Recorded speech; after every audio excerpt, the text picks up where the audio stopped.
करुण नायर ने मैदान पर तबाही मचाई, क्या अब उन्हें सम्मान देगी बीसीसीआई? नमस्कार, मैं हूं अभिषेक त्यागी। जी हां, करुण नायर, जब भी इस खिलाड़ी का नाम आता है, जुबान पर आता है, तो मन में करुणा आ जाती है, मन में उनके लिए एक सम्मान के भाव आते हैं।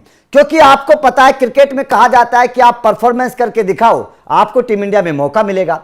लेकिन करुण नायर उन खिलाड़ियों में शामिल हैं। करुण नायर का नाम उन खिलाड़ियों में लिया जाता है जिसने बेहतर परफॉर्मेंस करके दिखाया और उसे टीम से बाहर कर दिया।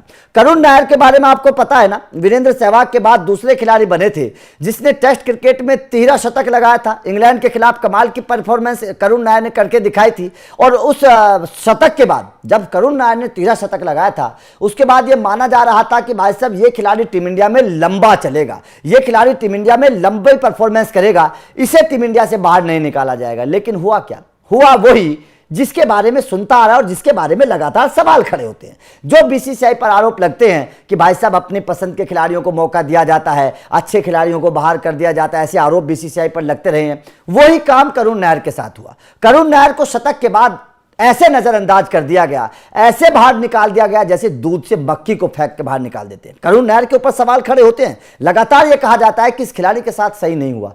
अब करुण नायर ने बेहतर बल्लेबाजी करके यह बता दिया बीसीसीआई को कि भाई साहब मेरे अंदर दम है, आप मुझे नजरअंदाज कर सकते हैं, मुझे इग्नोर नहीं कर सकते। भारतीय क्रिकेट फैंस के लिए मैं हमेशा ऐसा परफॉर्मेंस करता रहूंगा कि मेरे लिए आवाज उठती रहेगी। आप करुण नायर के परफॉर्मेंस के बारे में एक बार जानकारी जान लीजिए, करुण नायर ने कैसी परफॉर्मेंस करके दिखाई है। दरअसल महाराजा ट्रॉफी में भारतीय बल्लेबाज मैसूर वॉरियर्स की कप्तानी कर रहा था। करुण नायर कप्तान है मैसूर वॉरियर्स के, और टूर्नामेंट के 10वें मुकाबले में मैसूर वॉरियर्स के कप्तान ने पारी खेली। पारी में क्या कमाल किया, एक बार देख लीजिए। मैच से पहले बैटिंग करते हुए मैसूर वॉरियर्स ने 20 ओवर में 226 4 विकेट के नुकसान पर बोर्ड पर लगाई।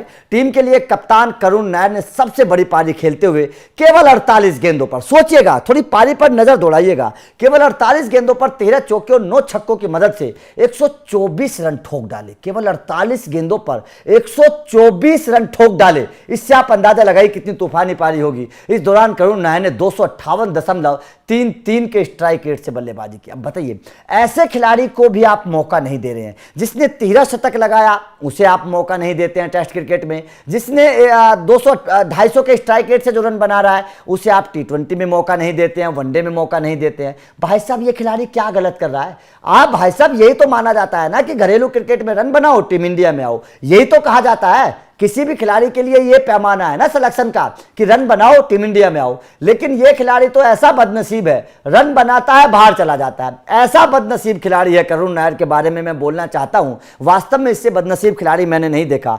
ट्रिपल सेंचुरी लगाने के बाद जिस खिलाड़ी को मौका नहीं मिलता है, उससे बदनसीबी और क्या हो सकती है? सोचेगा, जिस कारनामे को अभी तक भारतीय क्रिकेट में वीरेंद्र सहवाग, करुण नायर कर पाए हैं, उस कारनामे को करने वाला खिलाड़ी टीम इंडिया से बाहर बैठा है। सोचिएगा कितना मतलब गलत एक फैसला करुण नायर के साथ, इनके करियर के साथ खिलवाड़ किया गया है कि ट्रिपल सेंचुरी लगाने के बावजूद इस खिलाड़ी को मौका नहीं दिया जाता है। अब जब बेहतर परफॉर्मेंस करुण नायर कर रहे हैं, कप्तान के तौर पर भी, बल्लेबाज के तौर पर भी, तो आप देख लेना करुण नायर के बारे में कोई चर्चा नहीं करेगा। अब तो करुण नायर का एक तरीके से समझ लीजिएगा कि टीम इंडिया से करियर जो है खत्म है। अब बात टीम इंडिया की नहीं है। हैरानी वाली बात यह है कि टीम इंडिया की बात होती तो देखा जाता, आईपीएल में भी जिस टीम में करुण नायर जाते हैं उस टीम में करुण नायर को बल्लेबाजी का मौका ही नहीं मिलता है। हैरानी वाली बात यह है कि आईपीएल की टीमें भी पता नहीं क्या सोचकर बैठी हैं करुण नायर के लिए कि उन्हें मौका ही नहीं देती है प्लेइंग 11 में, वो बेंच पर बैठे रहते हैं। तो यहां पर ऐसा माना जाता है कि इस खिलाड़ी का करियर वास्तव में बर्बाद किया गया है। यह खिलाड़ी बहुत टैलेंटेड था,